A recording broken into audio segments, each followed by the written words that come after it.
Hello friends, आप सबको शालू का नमस्कार।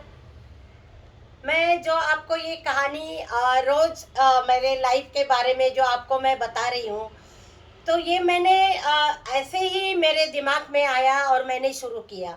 मेरा एक ही मकसद था, कुछ लोग घर में जो बैठे हैं उनके चेहरे पे एक हंसी आ जाए। तो ऐसे ही शुरू किया, कुछ लिख के नहीं रखा।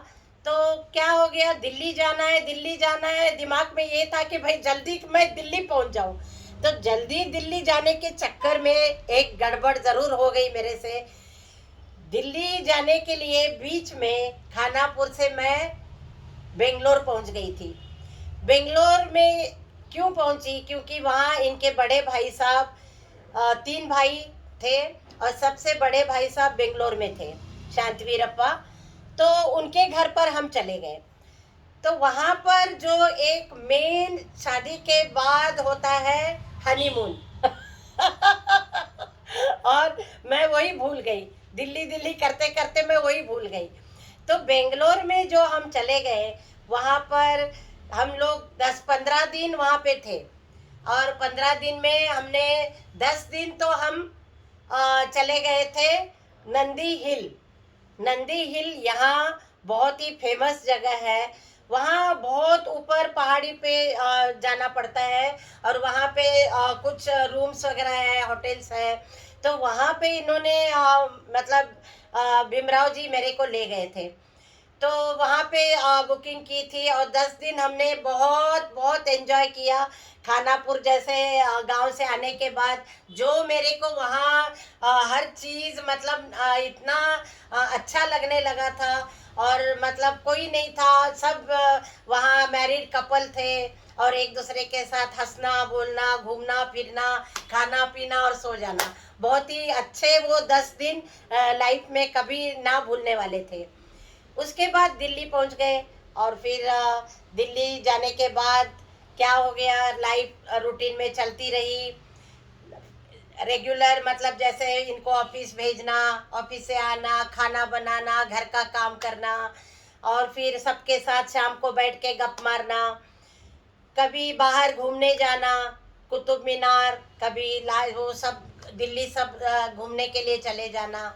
उसके बाद धीरे धीरे 2-3 महीने हो गए। जून में 74 से लेके जुलाई अगस्त और सितंबर। उसके बाद क्या हो गया, शालू के ज़िंदगी में एक नया मोड़ आया। वो मैं आपको बताने वाली थी कल। तो आज मैंने आपको बताया था कि बताऊंगी। तो 2-3 महीने हो गए, धीरे धीरे सबका प्यार, बहुत सारा प्यार मिला। सासू माँ, एक बहुत अच्छी सासू माँ मिल गई। मेरी जिठानी कस्तूरी बहुत ही सीधी, सिंपल और बहुत ही भोली सी, बहुत ही अच्छी थी। उसका प्यार मुझे मिल गया। मेरे जेठ जी कभी हंसाते थे, कभी हंसी मजाक करते करते दिन निकल गए। छोटा आनंद था, उसके पास टाइम पास हो गया। और धीरे धीरे शालू शालू के 2-3 महीने में ही शालू माँ बनने वाली थी। तो माँ बनने में घर में सब लोगों को बहुत खुशी हो गई। मेरी जो सास थी वो फूले नहीं समा रही थी, मतलब उसको इतनी खुशी हो गई। वो मुझे कुछ काम नहीं करने दे रही थी। और वैसे भी उन दिनों मुझे बहुत नींद वगैरह आती थी। तो मैं इंतज़ार करती थी कि ये कब ऑफिस जाए और मैं सो जाऊं। तो ऐसे ही अ, चले जाते थे। फिर मैं जो बहुत नींद आती थी, तो मेरी सासू माँ जो है वो खाना भी मेरे मतलब बेड पे ही ला के देती थी। फिर रोज पूछती थी तुमने क्या खाना है, क्या खाने का मन कर रहा है। मतलब घर में सब लोग मेरे लिए बहुत केयरिंग हो गए थे। फिर एक तो बंदिश जरूर पड़ गई भाई। क्या मतलब, अब तुम माँ बनने वाली हो तो तुम घर से बाहर नहीं जाओगी। क्योंकि कहीं भी जाना है तो बस में जाना था। तो बस में और ऑटो में जाने के लिए सासू माँ थोड़ी वैसे मतलब पुराने विचारों की थी। तो उन्होंने बोला कि भाई शाम होते ही कहीं बाहर नहीं जाना, और ज़्यादा बस में नहीं जाना, ज़्यादा घूमना फिरना मत, ज़्यादा भारी सामान नहीं उठाना। तो उसके ये कहते कहते फिर धीरे धीरे बाहर जाना भी बंद हो गया।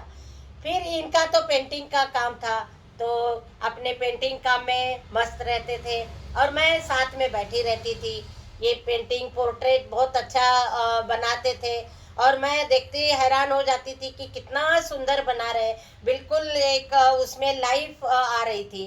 तो मुझे देख के हैरानी हो गई कि कितने बड़े आर्टिस्ट हैं।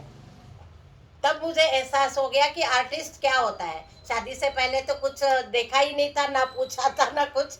तो उसके बाद मेरे को धीरे धीरे मतलब अच्छा लगने लगा। मैं भी बैठने लगी। फिर वो कभी कभी ब्रश मेरे हाथ में देते थे कि तुम थोड़ा इधर करो, इधर करो, इसके जो कपड़े हैं उसमें टच करो, थोड़ा सा बैकग्राउंड बनाने के लिए देते थे। तो ऐसे ही दिन बीत गए, और फिर इसके बाद धीरे धीरे टाइम ऐसे ही बीत गया, 3-4 महीने। और उसके बाद फिर आगे की कहानी फिर कल मैं बताऊंगी। और तब तक के लिए नमस्कार।